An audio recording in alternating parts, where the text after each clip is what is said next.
সেই মেয়ে স্বামীকে সম্মান করে না।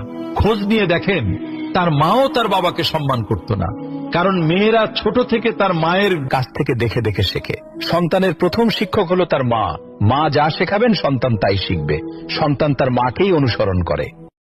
কোন স্বামী যদি তার স্ত্রীকে বলে আমার বিনা অনুমতিতে তুমি বাপের বাড়ি যেতে পারবে না, তাহলে ওই স্ত্রীর বাবা কিংবা মাও যদি মারা যান, স্বামী যদি অনুমতি না দেয় দেখতে যেতে পারবে না। স্বামীর অনুমতি ছাড়া স্ত্রী যতক্ষণ বাহিরে থাকবে, ফেরেশতারা ততক্ষণ তাকে অভিশাপ দিতে থাকবে। শোনো বোন, প্রয়োজনে স্বামীর বাড়িতে একবেলা না খেয়ে থাকবে, এক কাপড়ে বছর পার করবে, তারপরও কারো মিষ্টি কথায় স্বামীর ঘর ছেড়ে যেও না। কারণ মিথ্যা সান্ত্বনা সবাই দিতে জানে, একবার স্বামীর ঘর থেকে বের হলে কাউকে আর পাশে পাবে না।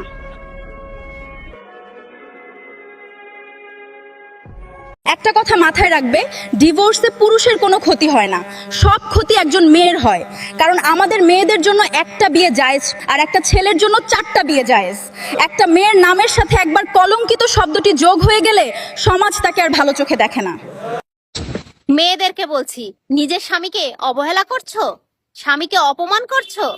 একটা কথা মনে রেখো, তুমি যতই দামি হও না কেন, এই পৃথিবীতে তোমার স্বামী যেদিন থাকবে না, সেই দিন তোমারও আর কারো কাছে কোনো দাম থাকবে না, হোক সেটা তোমার বাবার বাড়ি কিংবা শ্বশুর বাড়ি।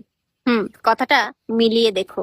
স্বামীকে তুই করে বললে বা স্বামীর গায়ে হাত তুললে স্ত্রীর কি কোনো ক্ষতি হয়? স্বামীকে তুই বলে ডাকলে ও স্বামীর গায়ে হাত তুললে স্ত্রীর কি ক্ষতি হয় জানলে আপনাদের চোখ কপালে উঠে যাবে। বিশেষ করে আমার প্রিয় বোনেরা, আজ এমন একটি বিষয় নিয়ে কথা বলবো যা জানলে আপনারা অবাক হয়ে যাবেন। জীবনে এই ভুলটি আপনারা কখনোই করবেন না। স্বামীকে কখনোই তুই বলে সম্বোধন করবেন না এবং কখনোই স্বামীর গায়ে হাত তুলবেন না। যদি এই ভুলটি করেন তবে এমন মারাত্মক ক্ষতির মুখে পড়বেন যা আপনাকে সারা জীবন ভোগ করতে হবে। ভিডিওটি অনেক গুরুত্বপূর্ণ, তাই দেখা হলে কমেন্টে আমিন লিখে শেয়ার করে অন্যদের জানার সুযোগ করে দিবেন। ইনশাআল্লাহ এর বিনিময়ে আপনিও অসংখ্য নেকির অংশীদার হবেন। কোনো স্ত্রী যদি স্বামীকে তুই তোকারি করে কথা বলে কিংবা স্বামীর গায়ে হাত তোলে, তবে মহান আল্লাহ তাআলা তার উপর চরম নারাজ হন। আমাদের সমাজে এমন কিছু স্ত্রী রয়েছেন যারা এই ধরনের আচরণ করেন।